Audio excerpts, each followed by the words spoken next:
January 5th, 1995, survivor Aron Bram, interviewer Ricky Halperin, Brooklyn, New York, interview conducted in English and Yiddish.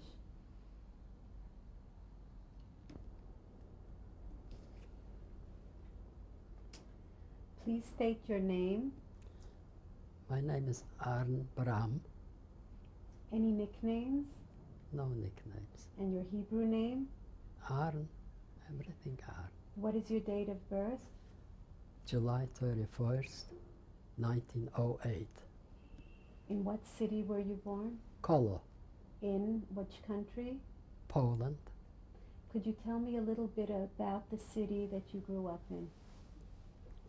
That is a small city, about 24,000, 30,000 people live there. Kolo, the name, is a circle. The water Varta goes around the little town. That's why it's called Kolo. And there is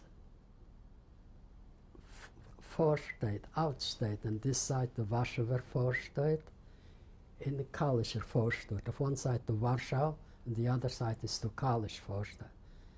Also people live there. In my apartment was in Mark Place, just across from City Hall, from the Magistrat. It was very a cultural town. There were all parties. There were socialist parties, Zionist parties, communist parties. A matter of fact, as the communists, that's why they threw the papers around one night, and I was visiting my boss. The daughter was very sick, tuberculosis, very sick. I came home and a policeman told me that I threw the papers, and they arrested me. Let me hear first about your family. Oh, about my family. Your parents. My parents, my father was a chazan. A cantor. A cantor. Yes. He didn't see. When I was a baby, by 2-3 years old.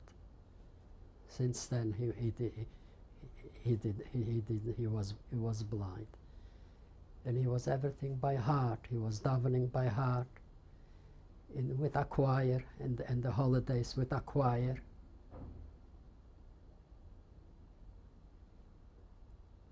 And your mom? My mother, and we weren't too rich. We were poor, because my father couldn't make any money.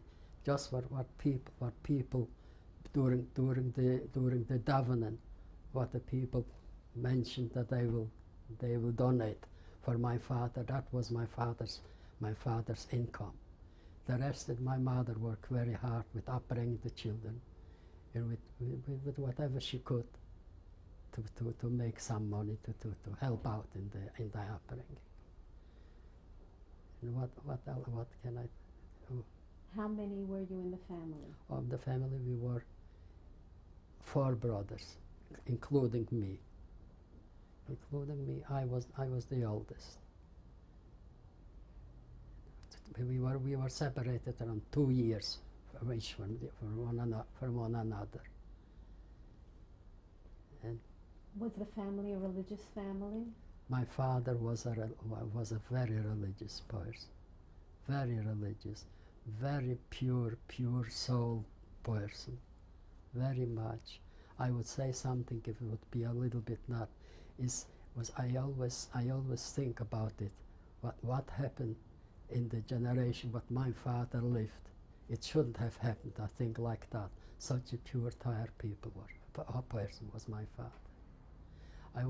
When I was in the Posner camp, I was laying with my rabbi, and I was talking about my father, what kind of a person that my father is. So the rabbi told me, "Do you have a mother also?" I was ashamed because I didn't mention my mother. My mother only was talking my father, such a person, such a person. This was my father. And my mother was also very, very, very nice, very nice. What can I say? Would you want to tell me about a Shabbos or a Yom Tov in Kolo, a Pesach? A Pesach, my father with the 4 sons. And usually on a Pesach, we were singing, and people were standing behind the windows, listening what our Pesach, what our Seder is what's going out about, how everything was nice. We were singing, we were happy. That's what can I say? About Shabbos is the same thing. The Friday evening, there was we were singing the yes, I forgot already. What is singing the Zamiris, yes? Right. The Zamiris we were singing. It was my father was keeping up the family very, very beautiful, very fine.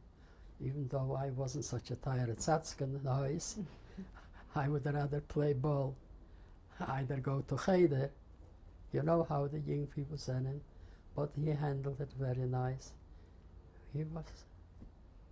Tell me a little bit about your education. My education isn't much education.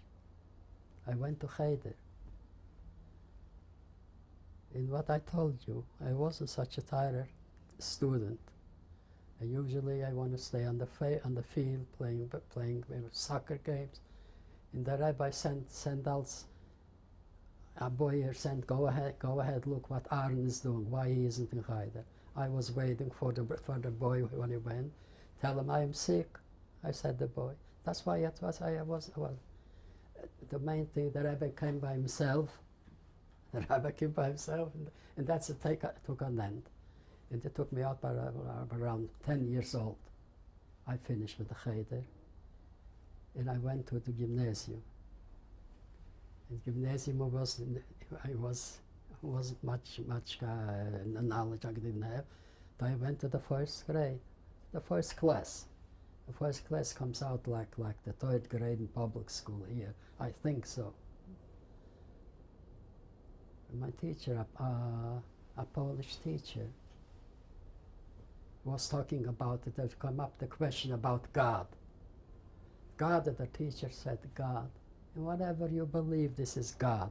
For example, I believe in a bouquet of flowers. That's God. That's all what my father had to hear. That was end with the school. That was end with the school. And that's by the age of 11 or 12, I went to a shop to learn something. But I learned the stepper, they called it in the house. This is the top from the shoes, the leather tops from the shoes. That was by the machine thing. I worked a time a little bit. I made already some money. And my father, like a sage, like a nuve, for what we said, he said, this is not the place for America. Go become a tailor. Yes. Even though they needed the money, and he said, go become a tailor. And I was working for 2 years without any pay by the tailoring. And that's why, that helped me out in my whole life. There would be no more Aron if not the tailoring. With the camp, it started up right away with that. And I made a nice living right away also. I had a cousin in Lodz, in Warsaw, where I learned cutting, and I made a shop after that. After a few years, I worked by around 19, 20 years. I had a shop for myself work, and I had the best clientele, the best. In a little town, they heard someone from Lodz, from Warsaw, came and they opened my shop. They came and gave me work, and I made a nice living. And going back to the family, what else can I say, please? What language did you speak at home? Yiddish. All the time Yiddish. Till to the last minute, till now, Yiddish. My parents Yiddish. When I came to the United States in the shop, it was Yiddish. And up till now, Yiddish, I speak to my children in Yiddish. They answer in English, and I speak to them Yiddish. And in Kolo, outside of the house, was Polish spoken or Yiddish? Outside of the house, the Jewish between themselves spoke Yiddish. And so they speak Polish. And there was a rampant anti-Semitism in Poland. A rampant, a terrible. As soon as they took over the country in 1918, they right away they fired all the Jewish workers what they used to work in the city hall and in the starosta they called it, well, not like a state, but also a higher office. Everything, no Jews. That's why there are only mostly workers, shoemakers, tailors, or carpenters, but by the Jewish people. In the higher education, we couldn't get in Poland higher education. We couldn't. In the First World War, when I was 6 years old, the shooting was going on in the First World War. I was running to hide myself in a basement by an ant. And near me was running a dog. The dog was dead. The dog was shot right near me, near my feet. And this, I remember that's my whole life. The dog was shot, and I went to the basement there. And then when I was around, also not longer, 7, 8 years, we moved in a little town. We moved to Poland, Kolo. I moved to Kolo. And over there is started in our life over again. And between the non-Jews in the town, was there a friendship, any relationship, or you felt anti-Semitism? There was no friend. Telling the truth, there was no friendship between Polish and Jews. There was no friendship. Like a separation was, like a different group of people.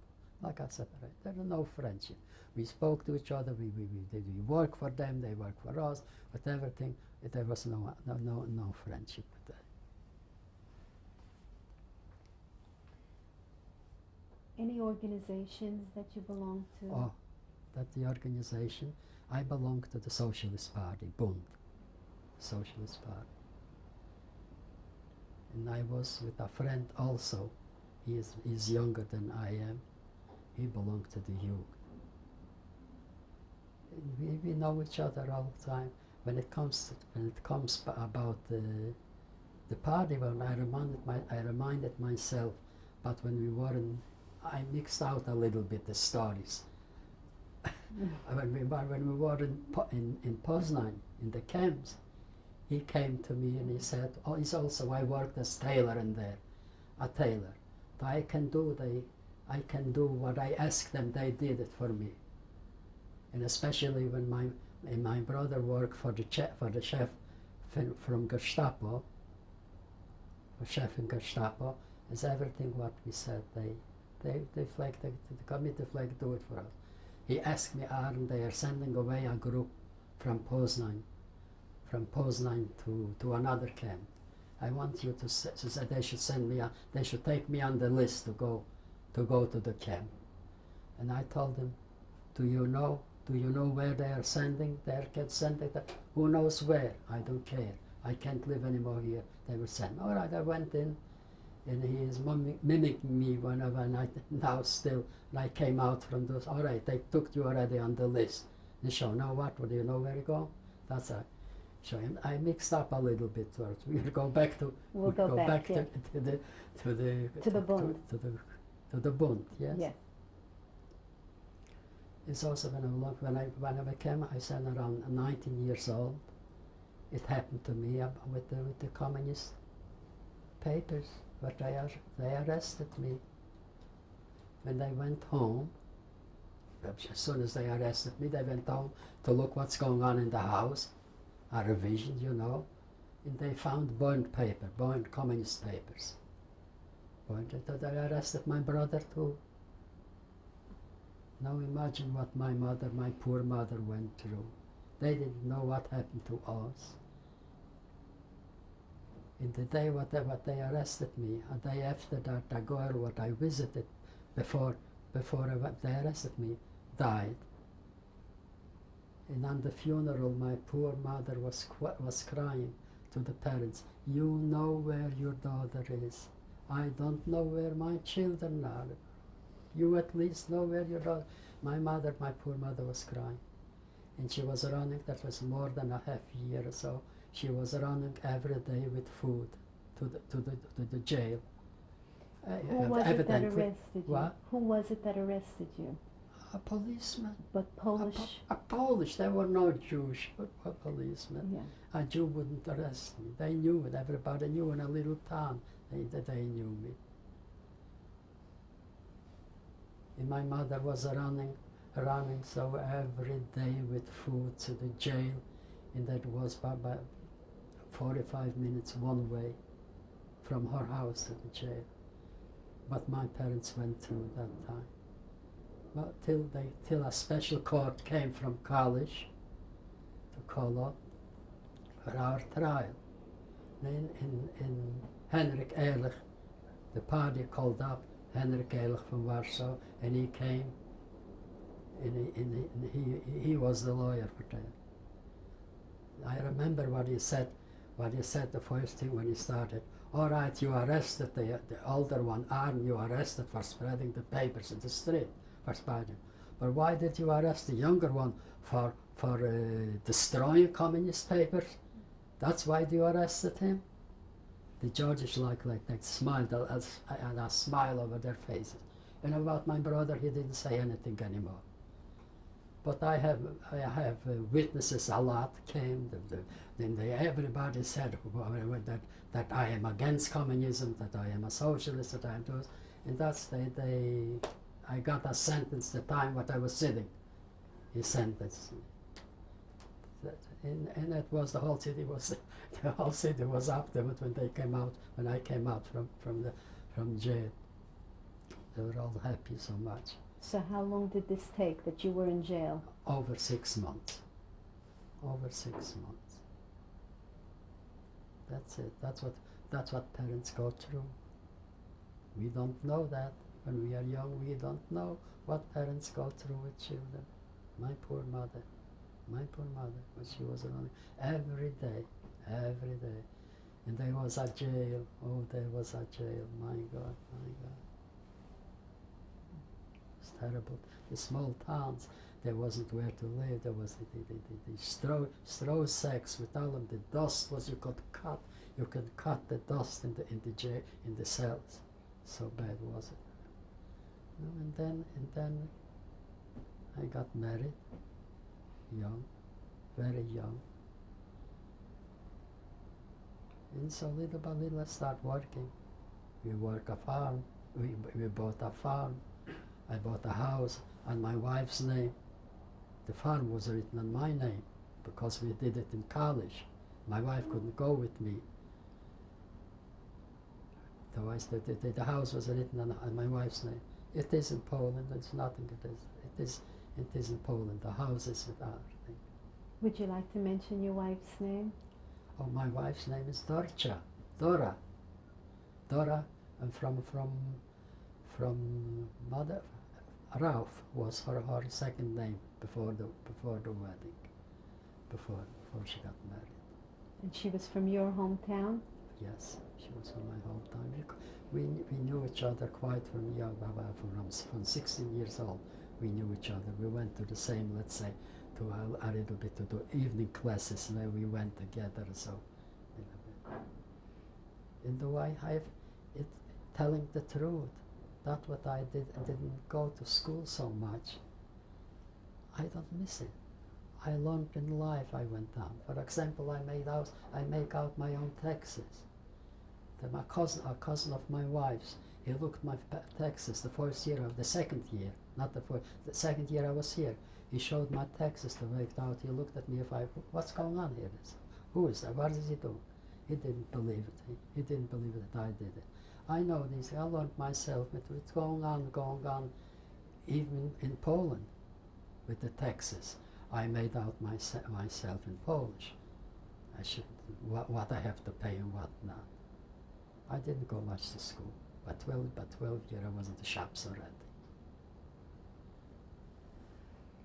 Were you ever called to the Polish army? I was called, but I was free. I was too small. I weighed too little. I didn't go to the army. So when you lived in Poland, what did you see for yourself for the future? That's what I see, a struggle.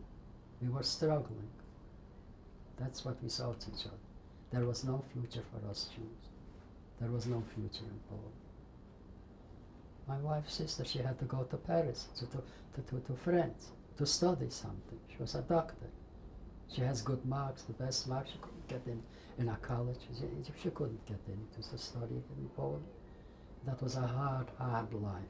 A hard life it was. Only most people were in stores with the on selling and these things. On the marketplace where we're staying around once a week, twice a week, with like here, it's going on with the flea market. The Right. You see what I said? Yeah. I know it and I forget what I said. That's what's going on with me. Yeah. Do you remember 1933 when Hitler rose to power? Do you remember what you felt then? What was the atmosphere? It was a tense atmosphere. It was very tense. And what could we do? The people, later on the people who could go to America or someplace else, they left. Whoever had a chance to leave. And I have already children. I have already 2 children I had to stay. And they took us. Oh no, this is when the war broke out. Right. And I have to say I couldn't leave. That's it. We went on, we had to go on. And September 1st, 1939, when the war broke out. Yes. Where were you? Were you working? I was working in my place the same. Or we it's also we were running to buy something for food. There should be some food in the house when we heard the war broke out. And then the first day when after 8 days after the war broke out, the Germans come into our town.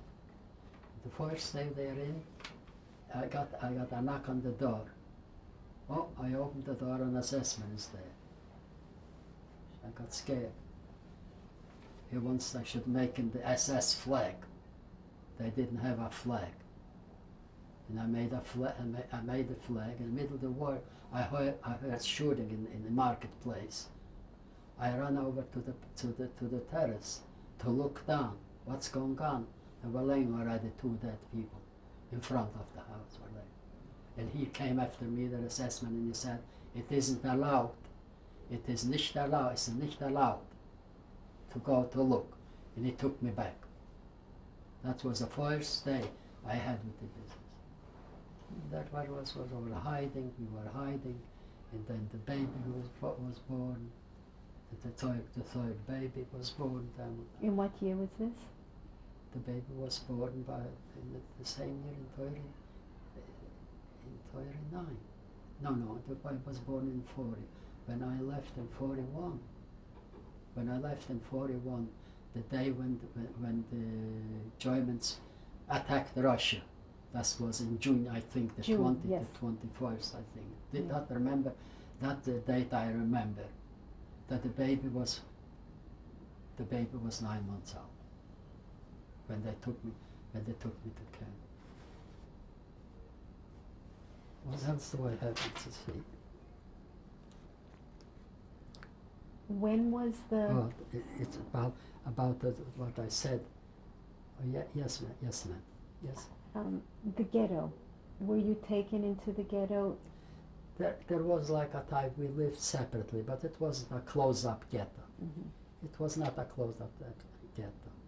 And most of the time, my shop, no more shop, and I worked. I going to work a little bit by a German, a Volksdeutsch we call them. They lived in Poland, but they were Germans, and I worked for him a few months. I worked by him, and whatever he could, he helped me out. But there was no good till it came the time. I was afraid that my family would get hurt. They said we'll go work a few weeks in the camps. They'll come home and everything will be all right. Fine. That's what it was. That was the talking in the town before they took us to the camps. Up until that point, you stayed in your own apartment? No. We had to go a different place. They took it out from the apartment. So how many families lived together? Lived together. So the Jewish people. They took out from the marketplace, from the nice places. We have to go out in the side streets. We have to. I don't know how they got the empty apartments for us. But anyway, they gave us an apartment. First one apartment, and then gave another apartment. So a few families lived together? No, separately? No, separate. We lived separate. Mm-hmm. We lived separate. And you were able to take your belongings from one apartment to the other? How could I? No. How could I? Just what you could take with you. Mm-hmm. You can't take the furniture, you can't take now. You can't take everything remained in the house.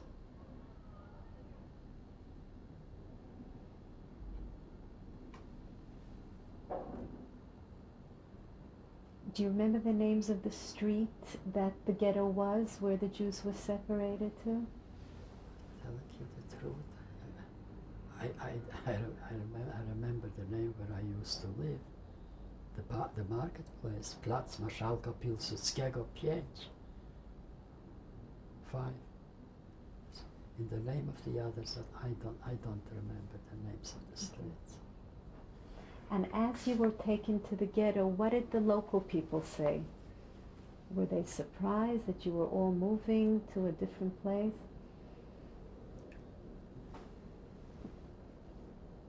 What was their reaction?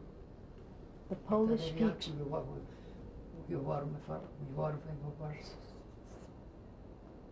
shocked.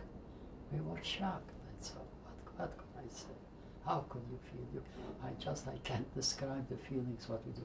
They chase you from your home to another place and then to another place.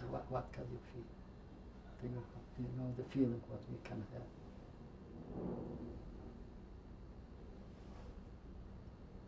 You have to leave everything, the machines, the bonnet, everything. We didn't need it. We didn't buy it.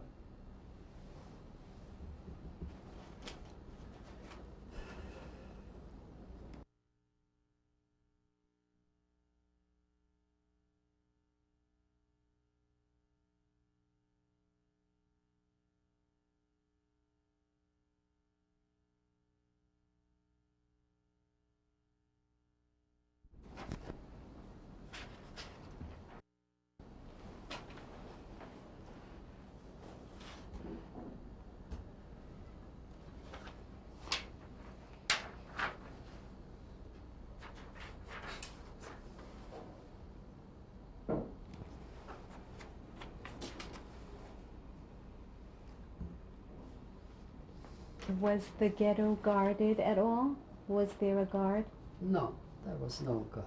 There was no guard. Anyway, we were afraid. We were afraid to go where we didn't have to. Believe me, we were staying in the houses most of the time. So Germans were in the town? Yes, sure. And the Poles, they could help them out a little bit too. Don't worry. The Poles. Did you wear an armband or a badge? Yes, we had to wear the armbands. We had armbands.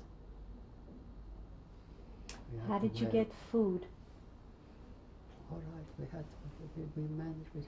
We bought. It wasn't too much, but we had to work it out. We had to work it out between ourselves with the Jewish people. You So had that ration was- cards, special ration cards that in order to get food? Did you have money to buy food? How did this take place?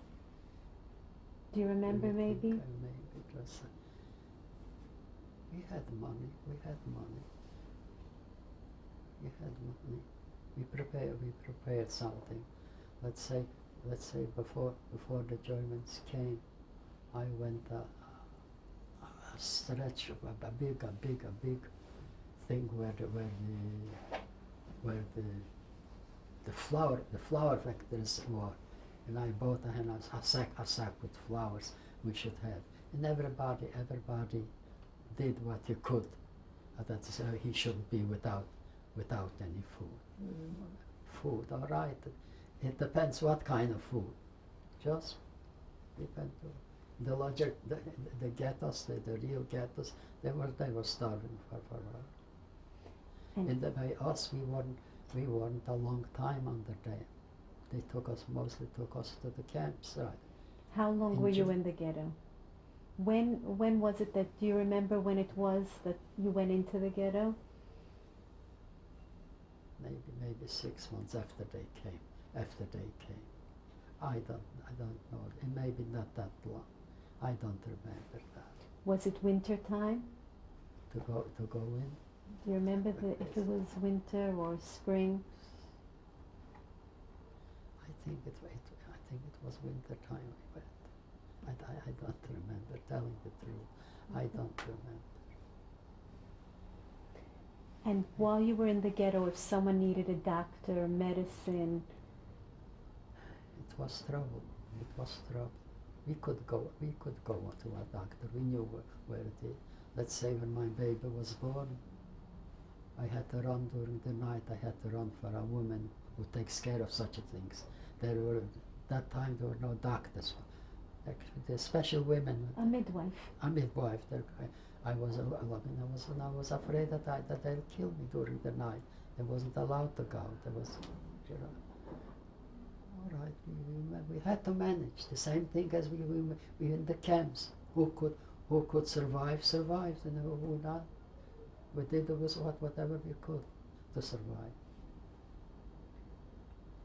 So one day there was an announcement in the ghetto that everyone... That's it. Everybody has to go. We were looking for a place where to go, and that's how I still wonder why we had the places where to go, and we moved in the regular apartments also. Only not in the marketplace. Let's say the Poles have a saying: Polskie ulice, żydowskie kamienice. Polish streets in Yiddish in Jewish houses. That was it. Polish streets and Jewish houses. That was it. In the marketplace, all the houses were the Jewish houses. That's why it's the grounds for anti-Semitism. They hate it. We worked, we didn't drink, we worked hard, and that's what it is. And one of the richest Poles, he has to sell a part of his farm to us. His land, he can sell it, but the small farms what the Poles, what the farmers have, it wasn't allowed to sell it to Jewish people. But the rich one, he had the law allowed him to sell it, and that's why we had. He owned us people, he owned us money, he borrowed money. Instead of giving the money, he gave us the farm. There was a farm, 3 horses, 9 cows, but I didn't live there. But we went there in the summer, a few years. And then we have decided that the partner mine sold his part. So we have decided that I'll sell it too. This was all before the All Nazis before came. not before, way before the Nazis came. Like 19. What year around was this? Oh, in the Tories, Tory 5, Tory 6. I don't know if it is interesting, those stories. But he came already. My partner sold it to a farmer. I would like to sell it to. He would like to buy it too. And he came and I gave him a little paper. I am ready to sell it to him. All right, I went home with that paper, and we went in the summertime. We went to live there a little bit, but it was impossible. They were so mad. The wife, she thought she has already the farm, and she treated us very badly, bad, so bad that the next 2 days we had to leave.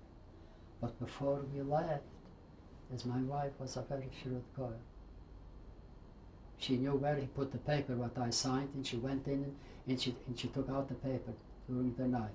That's a fact, you hear? She took out the paper, and we left. He didn't know what we did, and we left. Then he came to us in the town. He doesn't have the paper.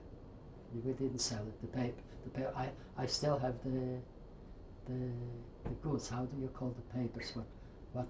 The contract. The contract. What is it? What's his mind? The ownership papers. Lease, yes. The ownership papers. I still have. I wrote after to do it now from America. I wrote to the Polish consul if he can send me the papers. He said yes, send me the expense what it costs, and I'll send you the paper. They'll send me I have the papers from the farm. So we'll go back. We go back Just to where we are when they rounded everybody up. There was an announcement. How did you know where to go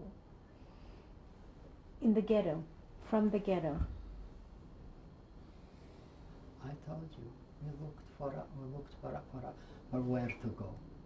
It wasn't too hard. When we didn't have where to go, it wasn't so I didn't give a date that it must clean or whatever. I know, John, it wasn't too hard for me to get in an apartment. But yes, in the places where they said that it is allowed for us to stay. Right, and when they rounded you up to leave the ghetto, when did you leave the Kolo ghetto? The Kolo ghetto, I left June the 21st, 1941, the day the Russians attacked. The Germans attacked invaded Russia. Yes. That day we went to Poznan. Who went with you? We went. Your just wife? No, I myself. That's why I went. That you shouldn't take the whole family. That's why I went. With my brother I was. And when we came to Poznan, it's also my tailoring. So your wife remained behind with the three children. In Meir, I didn't hear from them anymore. I didn't hear and I didn't knew and nothing anymore from the children. What happened? What happened to them? The stories what we heard after the war. What happened to them? Oh, we knew already a little bit at the end of 1933. We knew already. So the people who remained in Kolo. The people who remained in Kolo. The same year, in December 41, they took them in a place to Chelmno. The name is Chelmno. That is about 6-7 kilometers from Kolo, and over there they finished. They finished them. Either I am not sure what they did. Either they shot them, or they poisoned them in the big automobiles, in the big car. What's the difference for me? What's the difference?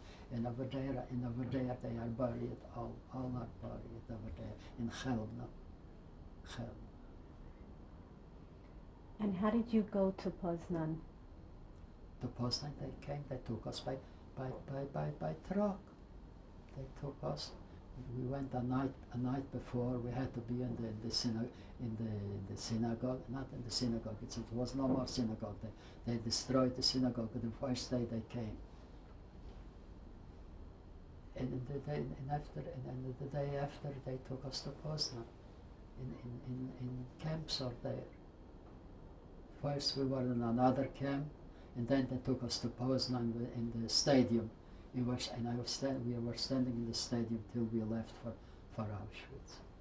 So from your family, your brothers, your parents, it was only you and your brother that went together? Oh, that's right. The second brother lived in Warsaw. In Warsaw. He has a shop over there on Hodges Street. I remember there. A shop, and he must be also gone in Treblinka. He must die in Treblinka. From the ghetto, from the Warsaw ghetto, they sent everybody to Treblinka. This is the second brother, and I was with the third brother together, and the fourth brother was in a different camp. He didn't come with us together. Through the chef of Gestapo, I asked him they should transfer the third brother to Poznan too. We were three brothers. I was in the shop in camp, and one brother went to Engineer Neumann, the chef in Gestapo, what I said to you. And he was sitting over there and working all the time what we were in Paris, in Poznan, all the time. How the daughter, Engineer Neumann, he was the Gestapo over the old Wartegal. I told you in Poland is the Wartegal, what the water was circling around Kolo. That's why the name Kolo is circle. He was the chef over all the Wartegal. And how the daughter had her boyfriend on the Russian front, how he struggled over there, how he suffered over there, the colds. She told my brother all these stories, all Engineer Neumann's daughter. By the time what my brother was there, what we were in Paris, 106 people he hung up. That same Engineer Neumann. 106 people he hung up at the time. We were there from 41, mid-41 to by the end of 43. We was there.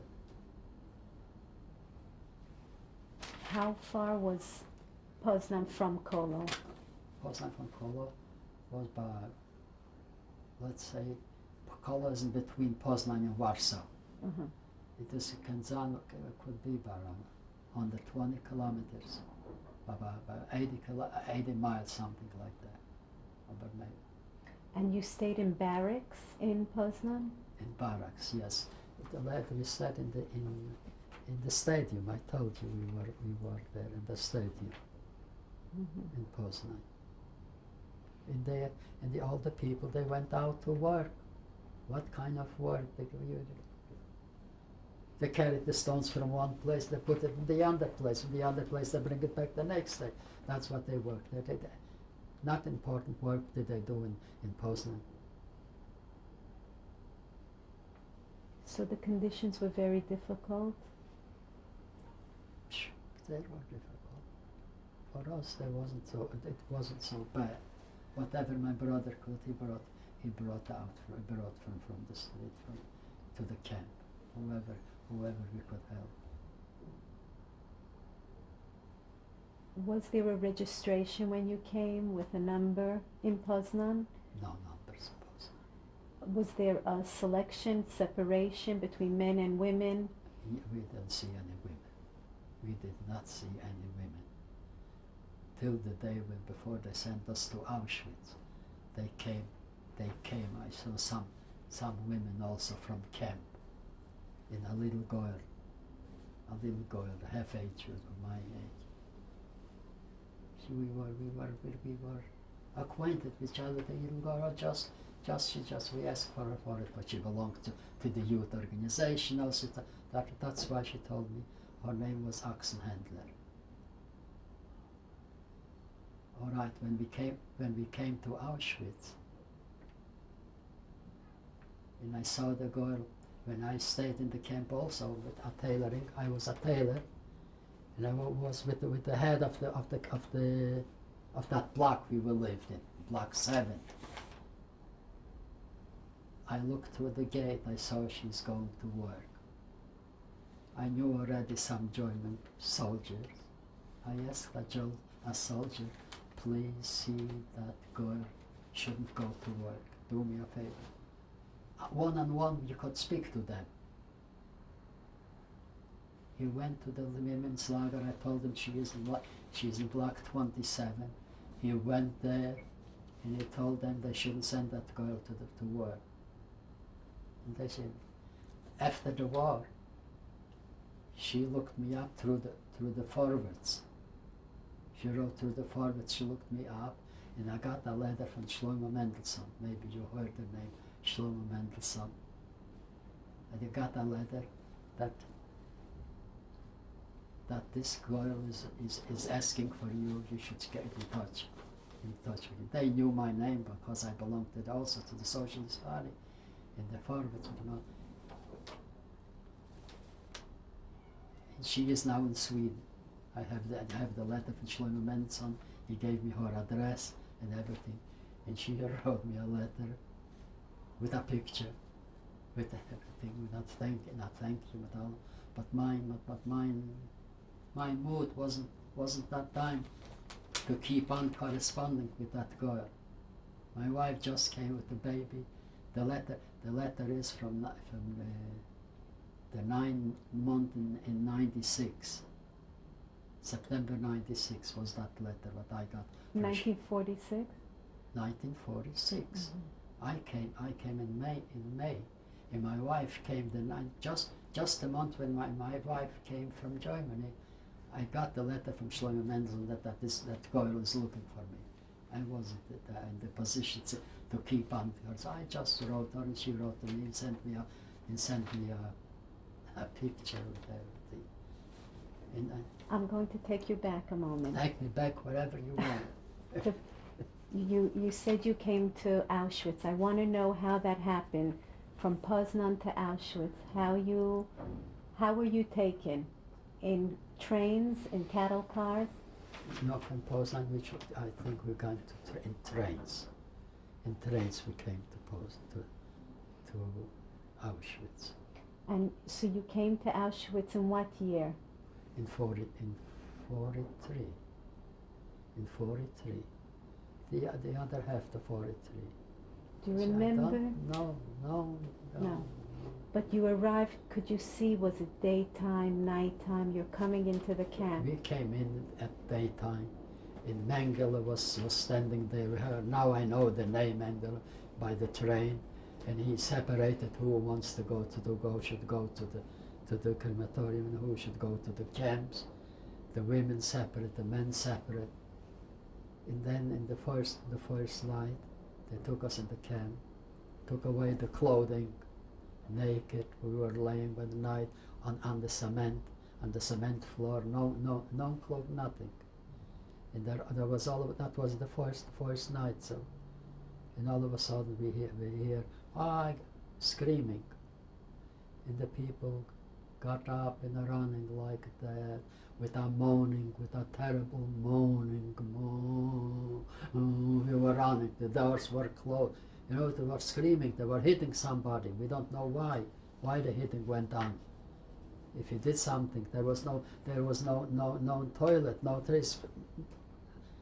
It was a terrible night. We were laying. It was cold on the base, The concrete. That's what I said. On the cement, on the concrete. Right. We were laying naked. In the morning, they tell me for my eyes, the morning what the people were. It's no dehumanization, no human anymore. The sound, we were running to the door. The doors were closed. We didn't know what to do with us. And then I black out in my head.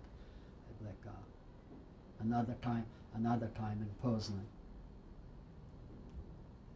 During the time, the next day, the worst day, they gave the numbers. In Auschwitz? In Auschwitz. Sure, not Auschwitz gave numbers. They gave the numbers. I had the 138,616, and my brother had 138,617. In a few days, or a few weeks, maybe about 2 weeks or what, they took my brother away to a coal mine.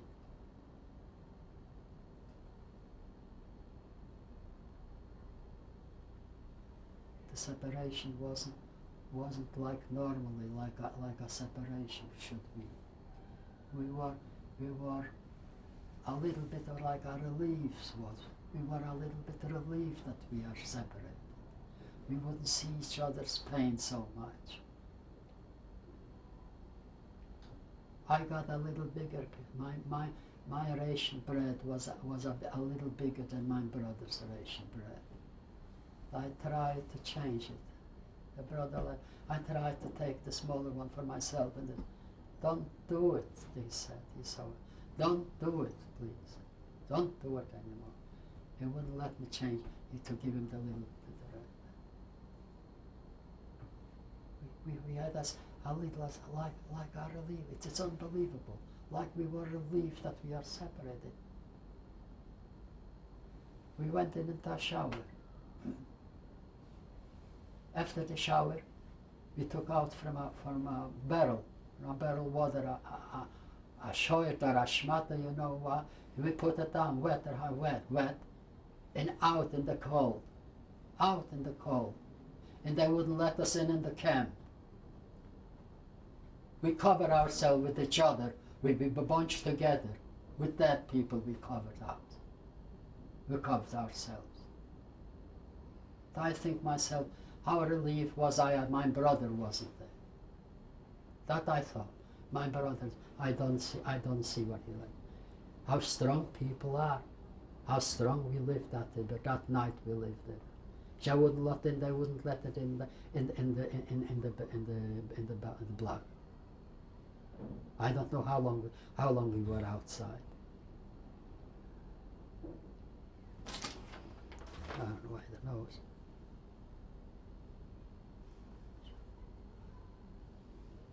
Also in Poznan, what I told you, that I asked me they should take him on the list to send him away to a camp. He lives, and he lives now. This Bram is his name. He lives in Florida now. We are good friends. He is younger than I am, 6 years younger, and he is an intelligent boy, and he is very, very active in politics, and he writes in the papers. So you saved him? And I saved him. I saved that girl. There is nothing to it. Everybody would do the same thing without not a chance. Whoever had a chance to do something, they did it.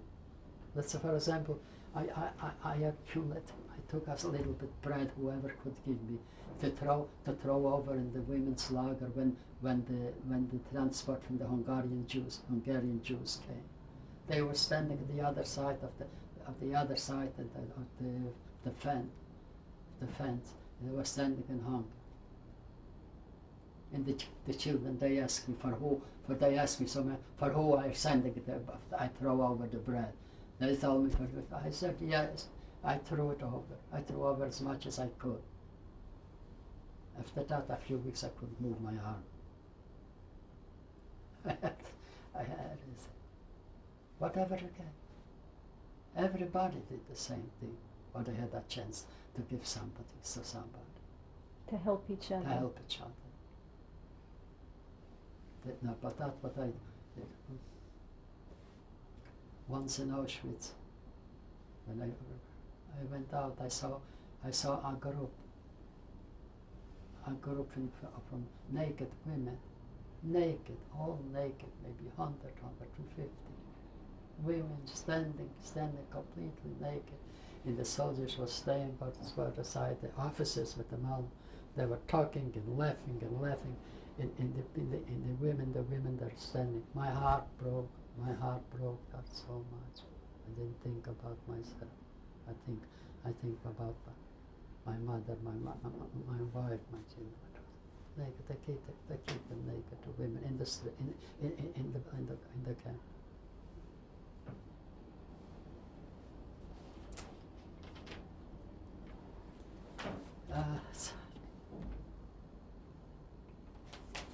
And Israel Goyla was also in the women lager in Auschwitz.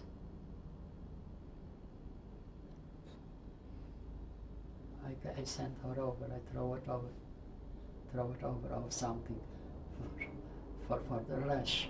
There was a rash. I had a chance to get something, the rash. With the rash I have another story also. We had in the camp such a terrible rash also in Birkenau. Birkenau, I was in Birkenau. You were in Birkenau? In Birkenau, not in Birkenau. So you were brought to Auschwitz and taken over to Birkenau? It was... I know we went from the train, I think, to Birkenau. That's what I think. From the train right to Birkenau. I don't know if it was Auschwitz there or where. From the train we went to Birkenau. And I was on one bridge with a barber. There was a terrible fire, the rash in Birkenau. Terrible. You'll excuse me, as with my urine, I have to my body to smear around my body. So it was. I didn't have what to do. The rash of fire. Everybody has. In that barber I was sleeping with, he had a chance. It wasn't so. It was the beginning. I didn't have a chance yet. He had a chance to get some cream for it, and he shared the cream with me. He shared it with me,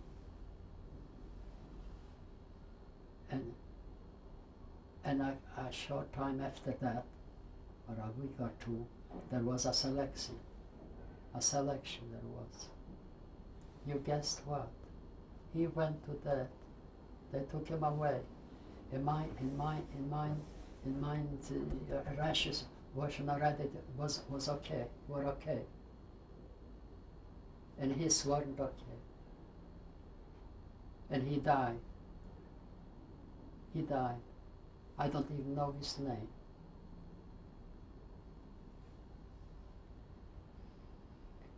By the same selection. There was in the block. There was a stove was all the length over the block. On one side were we naked, naturally we were standing, and the other side of the block was standing the Mengel over this group. Aufschreiben is one Aufschreiben, one not, or no Aufschreiben. And a soldier was on the side standing Aufschreiben, the names, and they took away those people during the night to the crematorium. When I come to the soldier, he asked me, Aufschreiben? I said no. Mengele didn't say it, but I said no. And I think my whole life, what would I say that soldier if Mengele would said Aufschreiben? You see, my life was hanging on a hair, so you have no idea. The soldier asked me, Aufschreiben? I said no. That poor barber that took away during the night, and that's what I know.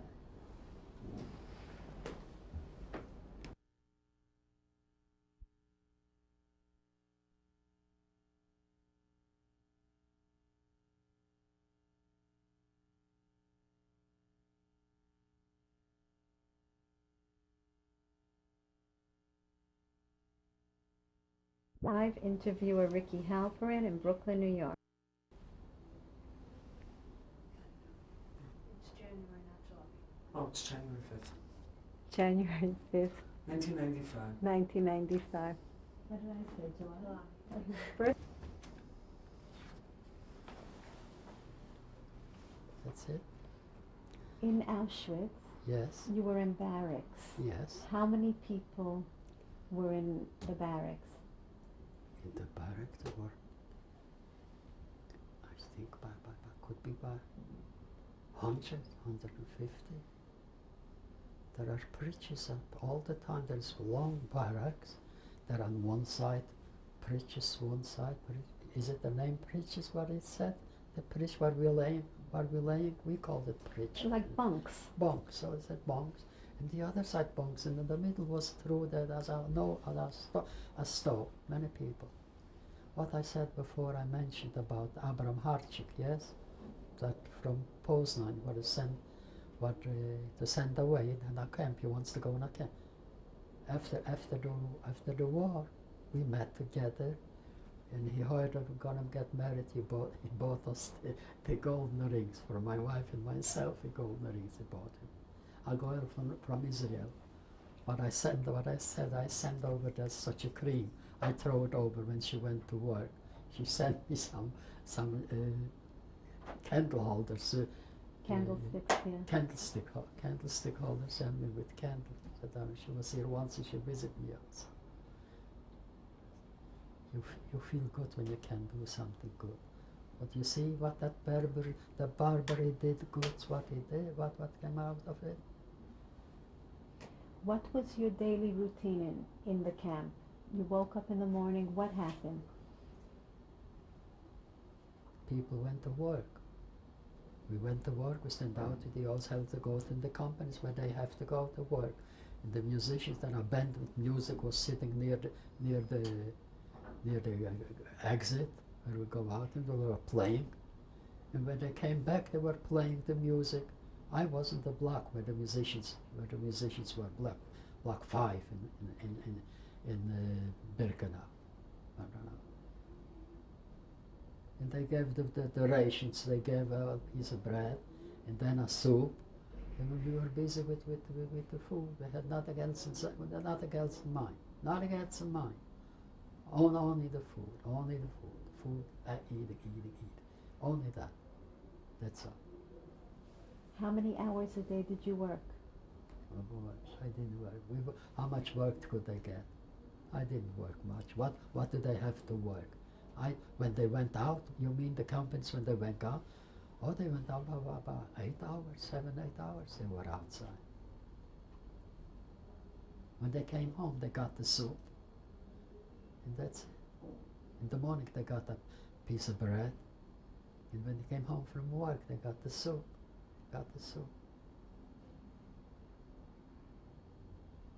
And what did you do? What was your job? Tailoring. By the name only, it's enough. Just the name. I did nothing in the camps, practically. Nothing. When they need something, I did it. In Poznan, they knew me, all the officers with them out. I worked a little bit. I worked a lot. But over in Auschwitz and in Birkenau, the Stubenältester, the head of the block, what could he want? Whatever he needed, whatever. I didn't make him any new suits, no those. He has them. He has the mundur. So how did you keep track of time? Days? No track of time. We didn't know track of time, nothing. I didn't know the dates. We know we didn't go to work on a Sunday or a Saturday. They didn't take out the people to work. But so we don't know. That's why you ask me about the time of the year. I didn't even know that.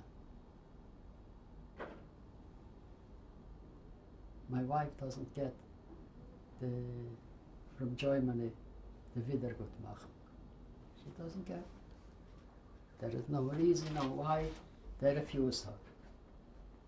Is now they are sending something that she would be able to get something.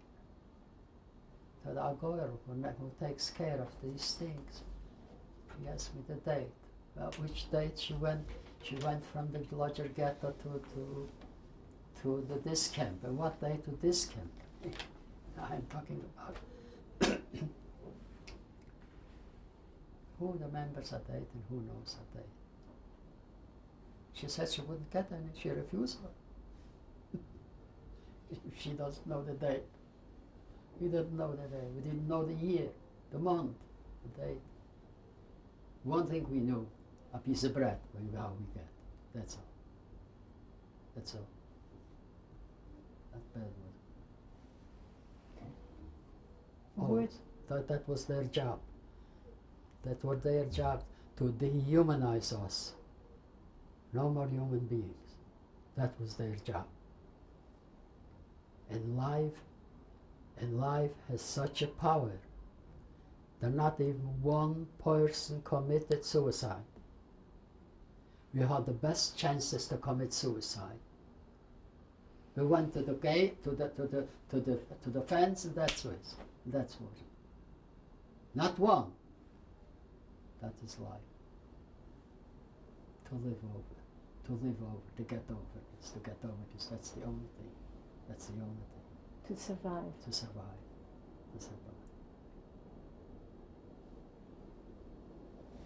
It was so bad. I mixed one and the other. It is so bad. A piece of paper in Birkenau we couldn't have when we went to the outhouse.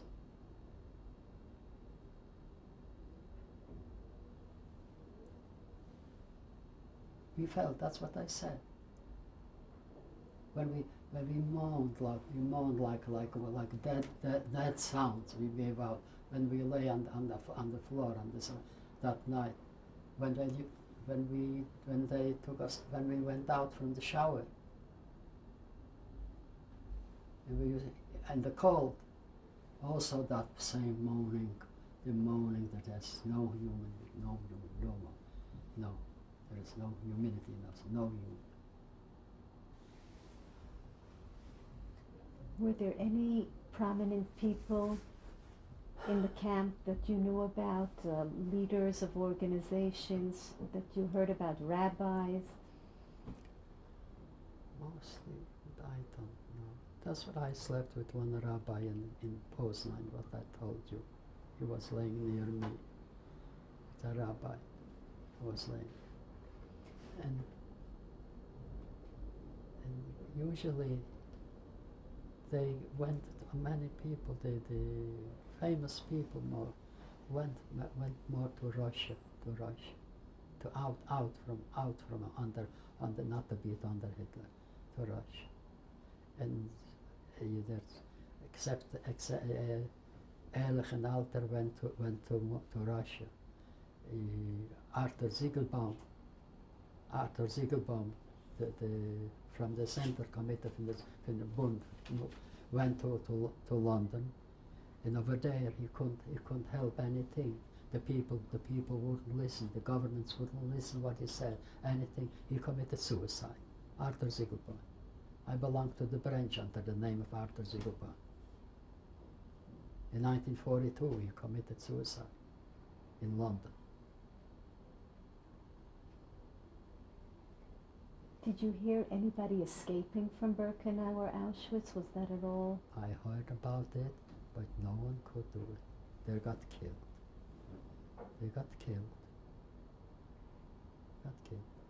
That's what I said, even from Poznan. They started to run away, and they were hanged. They got killed. They caught them. There was nowhere to run. No one wants to hide us. There were some people who saved themselves. They hid in Poland, in France. I told you, in France, but my wife's family, all were hiding in France. And you knew, while you were there, you knew about the crematoriums, what was happening? Not in the beginning. When I was in Auschwitz, we knew it. In Birkenau, we knew it. We saw it. We saw the Sonderkommando, who worked there. We saw it.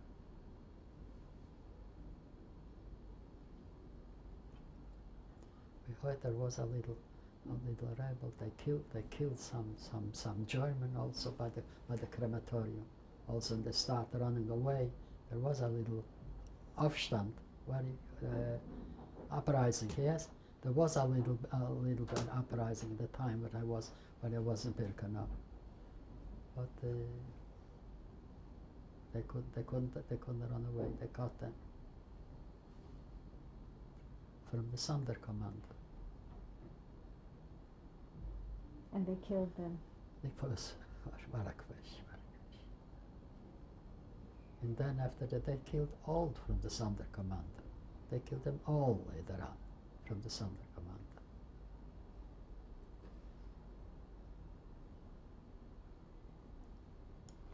Until when were you in Auschwitz? It's the end from 44. The end from 44.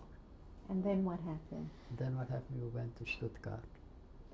They announced one day, or they took you. How did this happen that you left Auschwitz? Did you have to arrange it somehow? All right, you do all the words come here and here on an appel, and they take you where they want to. There's no saying, no asking, no questions, nothing. But there was nothing. There was nothing to take with us. We had nothing. They took us as is. You and you, everything from this side, everything from this side, come here, stay here, that's what it is. And you had no idea where you were going? No, just a minute. And in Stuttgart. They took you by train? Yes, by train. It was a long ride? It is quite a few hours. Not too long. From the east side of Poland, Auschwitz was more on the east side. And this more to the west. Stuttgart? Yes. Stuttgart. Over there was no place to lay down for us. When it came to the appel, is everybody wants to stay in the front, to be the first one to run in the block, to have a place where to lay down. And there was a mess, there was a hitting, they was shooting, there were people were running, everybody wants, I was in the front, in a few minutes I was in the back, everybody was running in the front, to be the first one to the block. It was terrible there, terrible. Do you have any idea why they took people out of Auschwitz to Stuttgart? Why? Maybe they started to know already that it's finishing or what. So they were emptying out the They're emptying out the garage. Why they took us to Germany? Who knows? Who knows? So you got a place in the barrack in Stuttgart? I'll tell you the truth, I don't remember. I don't think so. I don't think so. I don't want to get hit. I didn't want to get hurt. I didn't want to get hit. Let them around. What can I do? I can't do. No, so there was no place. We didn't stay long. In the other camps, it even worse. In the other camps in Germany, it was even worse. There, you will excuse me, lies, full of lies. We were sitting by the fire. We were cleaning our shirts, our doors. Then I took the shirt and I shook it over the fire. And how, excuse me, and how the lights falling in the fire, and it's crackled like a rain would falling. And that's what we were wearing. That was in Germany.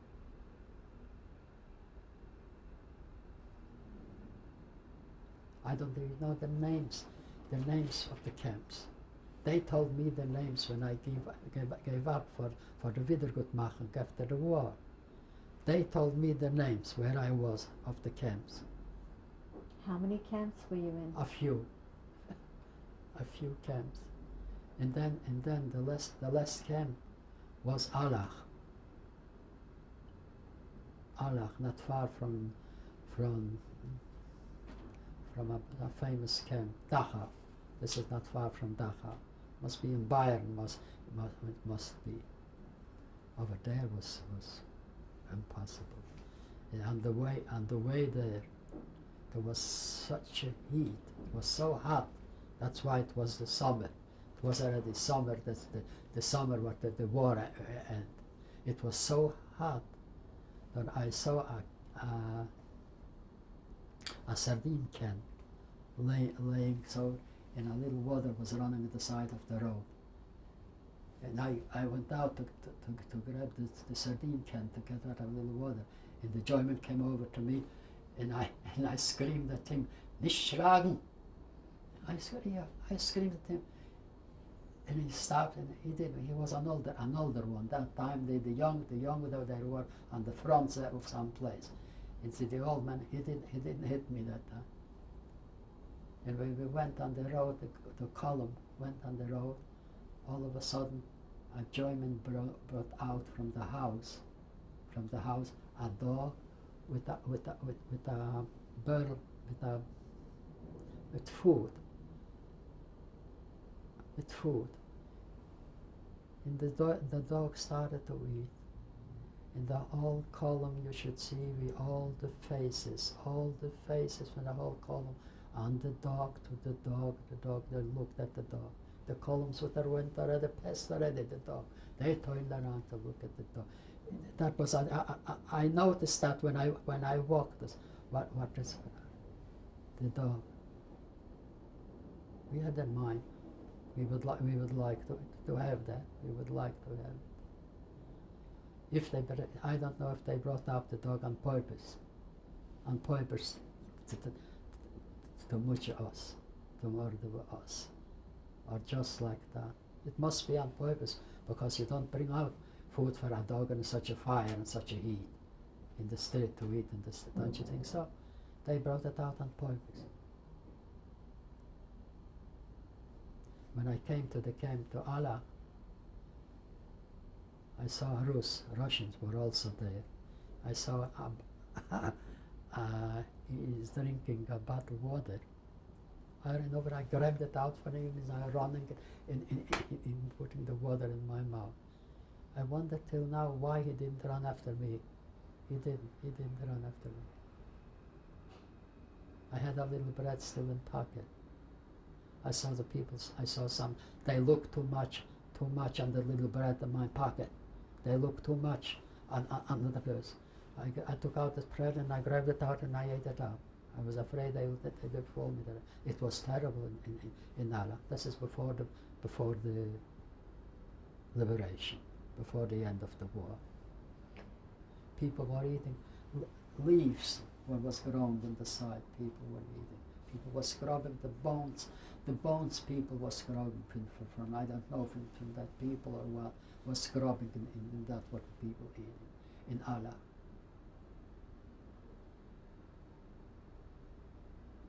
The leaves they were eating.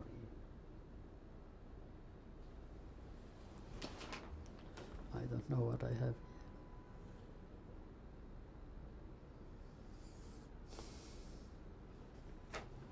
Was anyone with you when you went from anyone close to you? You were always alone? Only alone. My brother, they took away from Auschwitz, they took away him. Did you ever hear from him? I heard that he is dead. I heard after the war. Someone told me he was with him in Feldafing. Someone told me when we were already in Feldafing that they took him away, my brother, in the coal mines. And from the fourth one, the last one, I didn't hear nothing. I don't know nothing. Since Poznań, I don't know nothing about it. The same as from Warsaw, the brother. He must have gone to Treblinka. The whole ghetto was going to Treblinka.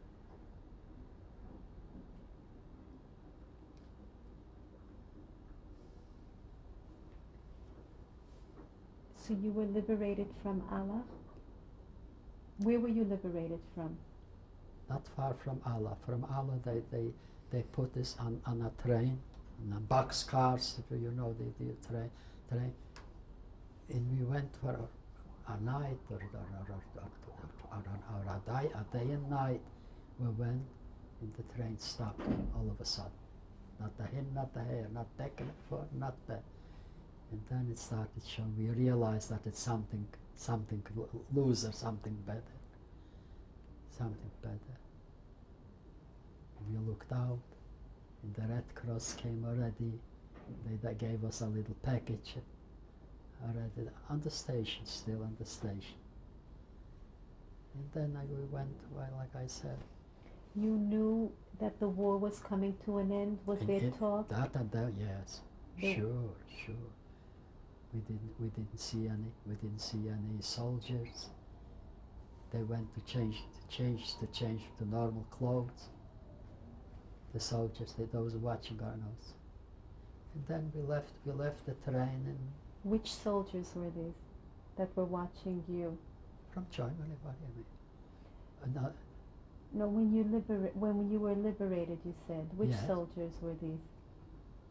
We were with the Germans all the time in the train. They were watching us until the train stopped, and that's we went already to a Steinlager, to a place where we went. And when the Red Cross came, were there soldiers from another country? Others the Americans. They were there. No, we saw the Americans there. Sure, we saw them with the tanks. They come in with the tanks.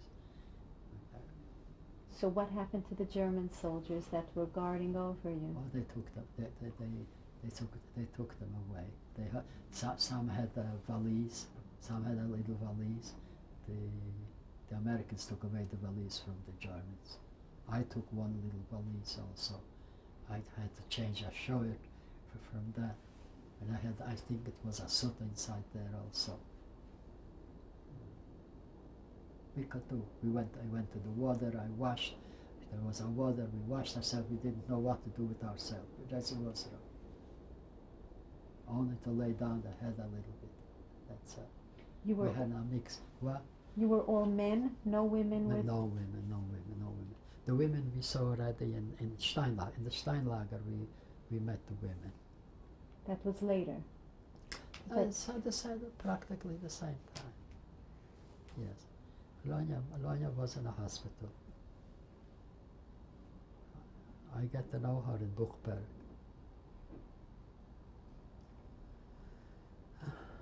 So you were taken from there to, these were DP camps? Yes, sure. So Sure. right away, immediately, everyone from that train, you said, that stopped the From middle that of the train, night?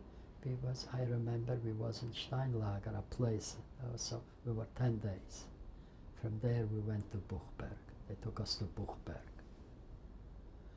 Over there we came to Buchberg. We went into the houses where the Germans lived, where the clothing was. The South Germans, they ran away. They were afraid. There were empty houses. They left also everything. What we can help ourselves, we helped ourselves. My wife was wearing a dress, also on the little picture. Oh no, that's not a little picture, another picture that is there. So how did you meet your wife? I met my wife. I went to friends, to girls. I tried to read. I was a big reader, a reader. I went to her garden. I read for them poetry, German books. And there were four women. And it was cold over there. In May, it was very cold. I saw during the day a stove in the camp area, in the backyard of our camp. And I went to the girls and I said, girls, come on one and help me. I'll bring in a stove and you'll have the warm. They were busy, my wife said, I'll go. That's where we cut. I didn't see our face, each other. There was no electricity, no nothing. That's we got to know. And then tomorrow we said, and that's what brought the rest. So the date of your liberation was in May 1945, Yes. and you went through how many DP camps? DP camps for Steinlager, Buchberg. And from Buchberg we were a little time in Buchberg. And I heard that they are going to transfer us to another camp, to Feldafing. So I said to my wife, I knew already that time Abraham Hartwig is in Feldafing.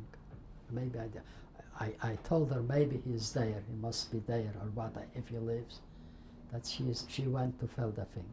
And I go there, and if he is there, he'll help you. And she came back with a truck. With a truck, she came back with a soldier, a German soldier. He came back with a truck, and they took us to Feldafing. We wouldn't have to go by foot. It was pretty far. I don't remember how Lonya went. We didn't were married yet. I don't remember how she got there to Feldafing. I don't remember if she went by foot or something. Where did you get married? We got married in not far from Feldafing. It's also in a what is a dorf? A little town. A little town over there. We have friends over there. We went over there in a German house, and we took all the friends, all the people, and we have pictures of these beads. Who performed the wedding for you? We had a rabbi. We had a friend also, a rabbi. We got to know him after the liberation. We got to know him, and he gave us a name. Yes, what's the use?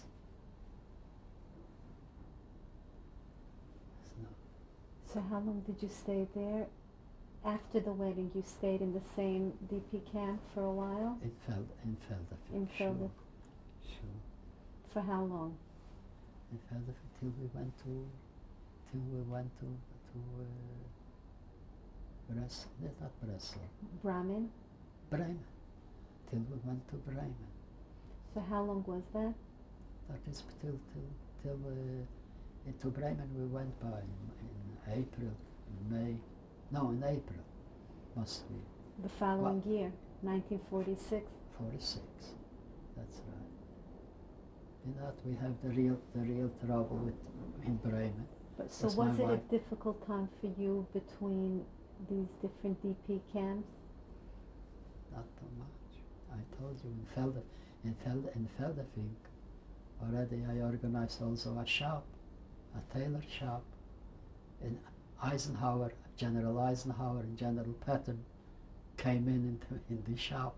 Once they came to run in the morning to woke me up, people, that Eisenhower is in the camp, he wants to see the shop. And I ran down, I managed the shop, and I had the keys of it. They didn't say anything, they did nothing. So you met him? Yes. Eisenhower and Patton, both were there. You forget such things. You forget. It is more than it is 50 years, over 50 years. It's a long time. This is a long time. It's a very long time. What else do you have? Sure. Raymond, Cynthia.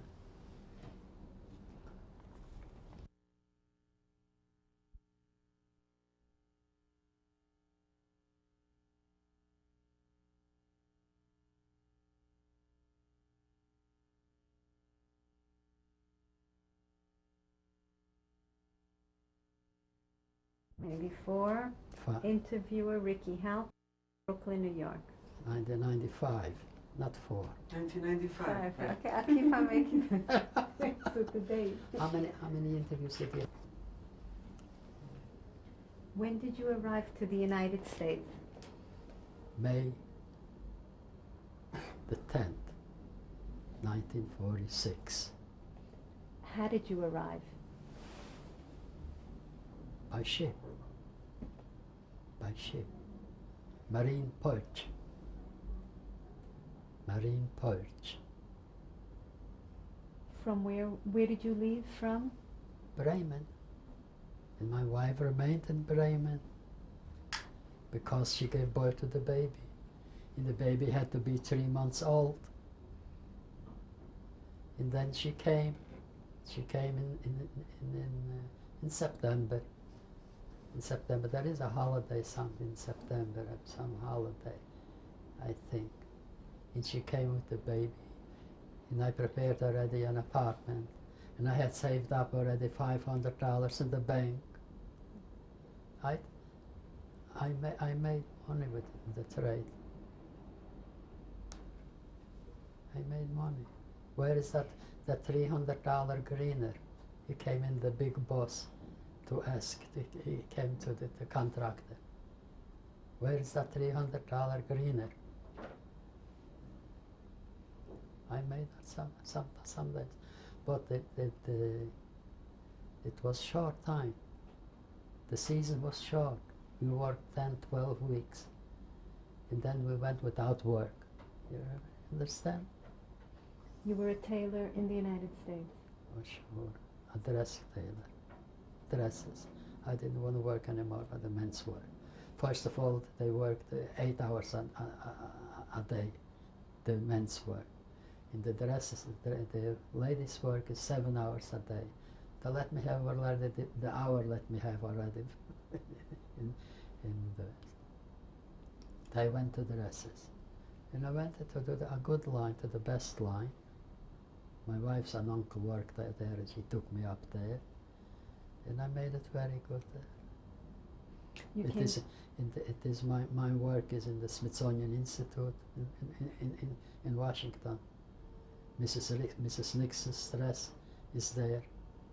You did her dress? I made it, I didn't design it. I made it. So you came to New York? This took place in New York? In New York.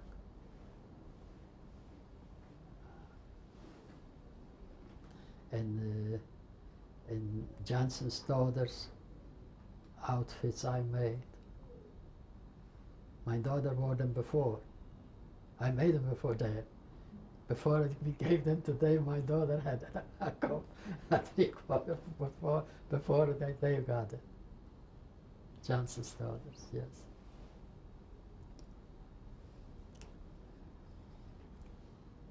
That's it. And it didn't go so easy. It didn't go so easy. When we went out the first year from work, we fell out. About a few weeks, we fell out from work. So the same Mendelssohn wrote to me 2 letters. Maybe you want to see the letters, no? And the You'll show them to us, yes, definitely. I called up, the Mendelssohn wrote to me that the president of the union, the International Ladies Garment Workers Union, Zimmerman, he knows my name. I should go up and he'll give me a job. My wife's uncle went with me to Zimmerman, and Zimmerman told me, gave me the job over there. You will go up and you will work. The uncle went with me to the place where this is, and he told me, you wait here. If I wouldn't come down, you'll know that I am working, and you go home. Do you know what it is? He sat down, and I went home. I was so mad that I came home to my wife.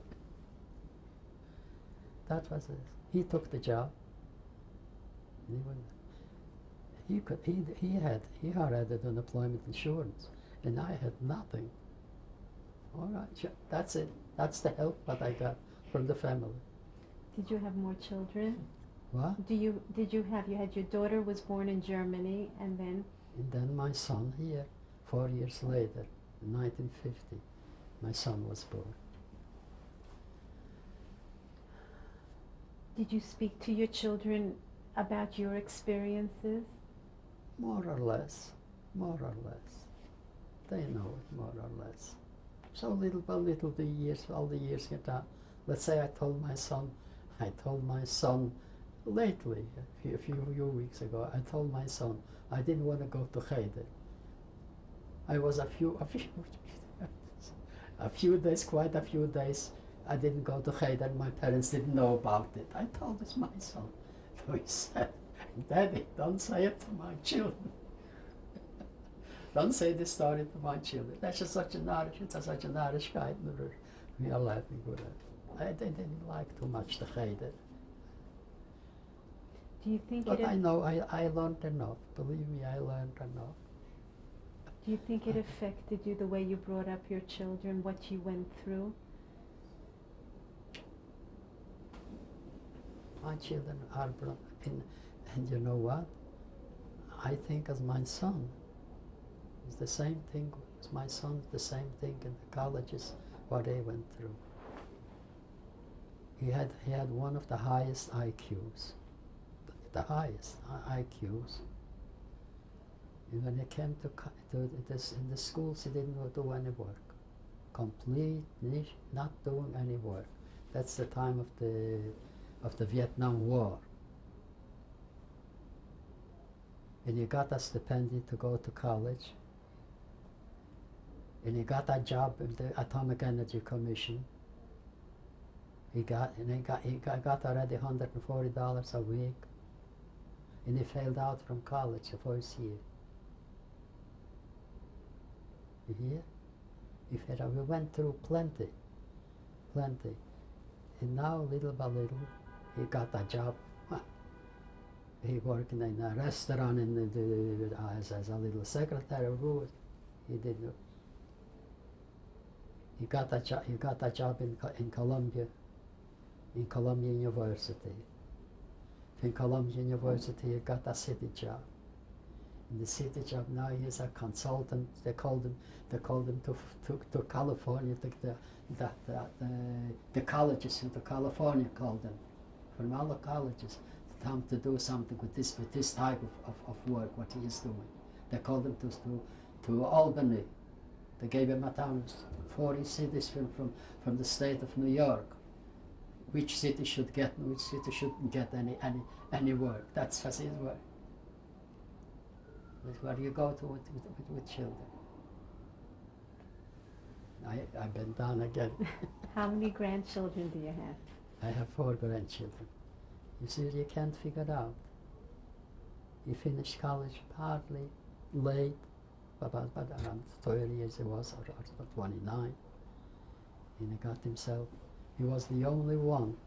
He got a raise with 25% raise. I know it isn't maybe interesting, this what I say about my son, but it isn't. But we talk about it. One way he got 25% raise he got last year. Who got a raise for 25%?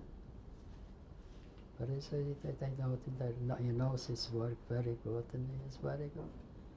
They called him from time to time to Washington, to Albany, to consultant work to do. And besides that, he has a job. He has the job, the city job. I just want to end by asking you if you have a message or a lesson to give to your children and grandchildren from your experiences. A philosophy on life because of what you went through. What would you like your children and grandchildren to know based on your experience? The main thing is a little bit luck. That's the main thing in life. A little luck. A little luck. To be honest. And to learn as much as you can. Or what can I say? What can I say? What can I tell them? What can I tell them? To be honest.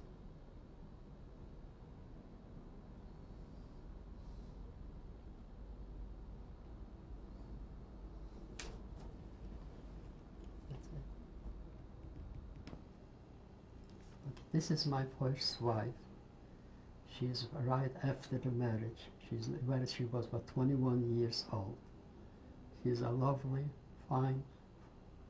We knew each other about 5-6 years before the marriage, and she went away. And she got so an end, a terrible end, with 3 children. She got lost.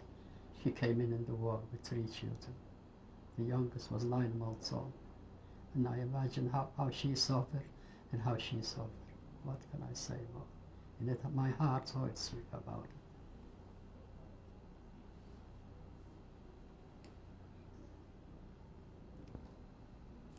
This is my first child from my first wife. He's on this picture about 3 years old. And he is a very smart kid. Very smart. Very lovely. We miss him, I miss him. I miss him. Even though he would now be already in the 60s. I still miss him. He was one of 3 children. The oldest one. What was his name? His name was Shalom. Shalom.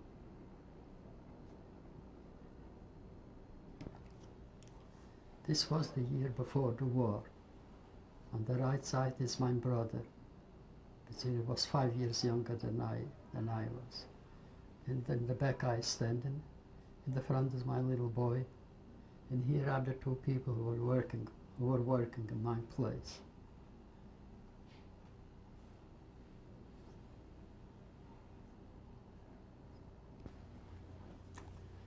This is Aron Bram with my son.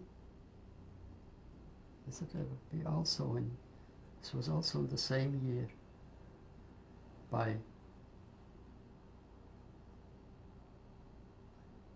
this was about 34, 35, could it be? Is this on the farm? No. No, this is in a place, in a photography place, photography, I think. In a farm you don't wear such a clothes.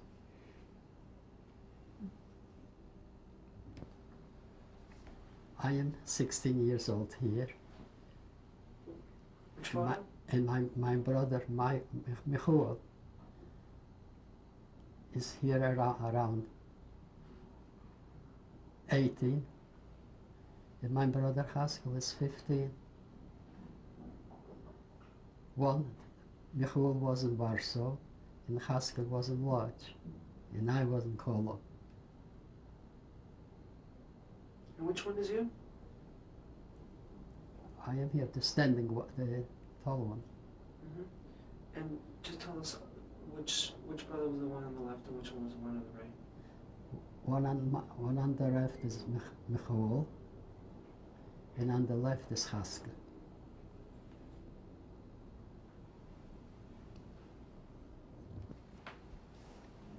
On the left is my wife now, her brother Leon, and her brother David, and her sister, the younger sister, I don't know the name now, and her sister Tola.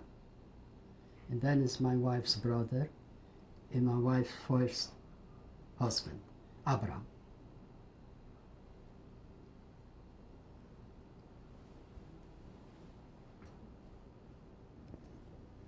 This is my second wife with my daughter Cynthia and me. And where was this taken? This was taken in September 46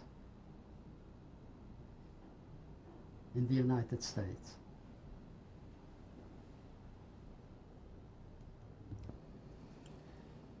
The name on the stone, on the memorial stone, zijn in Reb Shloimeburg, mijn vader en mijn moeder Gietel, mijn brother Shloimo, mijn brother Michael, en mijn brother Haskell, en mijn brother Moshe Mordechai. My first wife Dora, en mijn son Shalom, and Getzel, and Hannah, the youngest, 9 months old. Where is this? This is made on the cemetery here on Cypress Hill in Queens.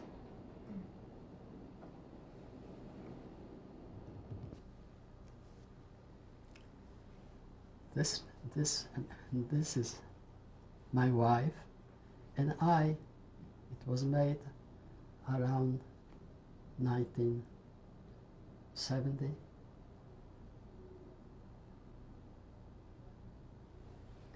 Tell us about the coat your wife is wearing. Oh, the coat was my work. The color is a mink color. It wasn't styled that time. And the coat what I wear, I didn't make.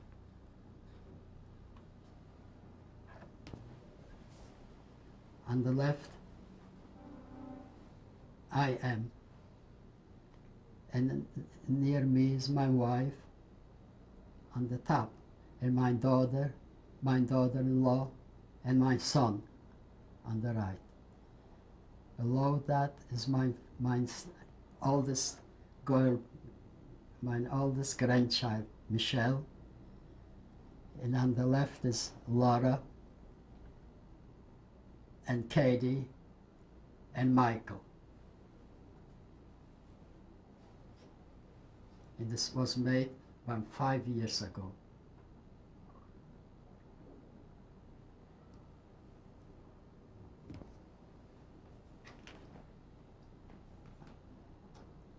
I am on the left, and near me behind is my son-in-law, and my wife, my daughter, my daughter-in-law, and my son. And then is my oldest grandchild, Michelle, and then from left is Laura, Katie, and Michael, my grandchildren. And this was made about 5 years ago.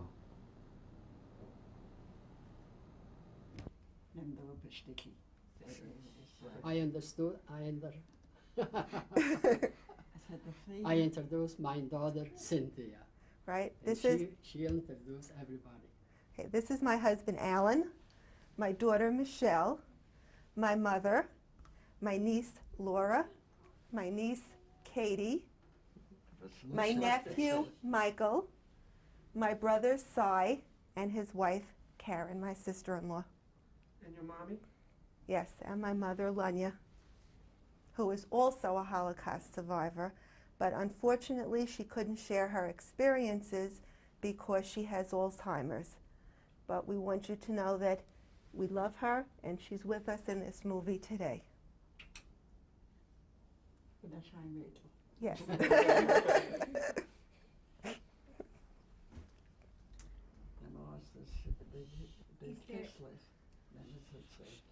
there anything that anyone would like to say from the children to their grandfather, having done this tape? Michael? I'm very proud of my grandfather and I love him. Thank you, Michael. Thank you. I'd like to say that it was my idea for him to do this. I saw the article, and that I'm very proud that he did it. And I think it was a very important, historical thing that he did. We went on a trip last year to the museum in Washington for him to see how they did things there, and we thought it was very nice. And we thought this would be a very important addition to the historical record that he did this interview. And growing up with my parents was a very special experience, both my mother and my father. They brought us up in a very happy, loving, caring home. I don't think we could have asked for anything better. And in their old age, I'm just the proudest that I could possibly be of two wonderful human beings that share love and understanding with us. They love their grandchildren, and they welcomed their son-in-law and daughter-in-law the same way they've always treated us, with a great deal of care and respect. And my father caring for my mother now, this is the ultimate job that he's done of caring and love. They'll be married almost 50 years, and I don't think anybody could be prouder or love them more than we do. Tausend times.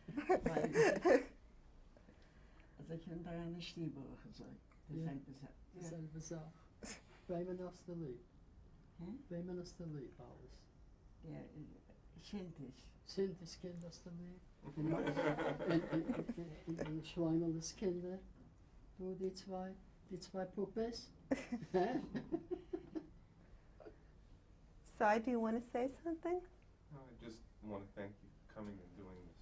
This is Wonderful project. very important. It's wonderful that it could be remembered. I know when I was growing up and even into adulthood, it was very hard for me to face my parents' experiences.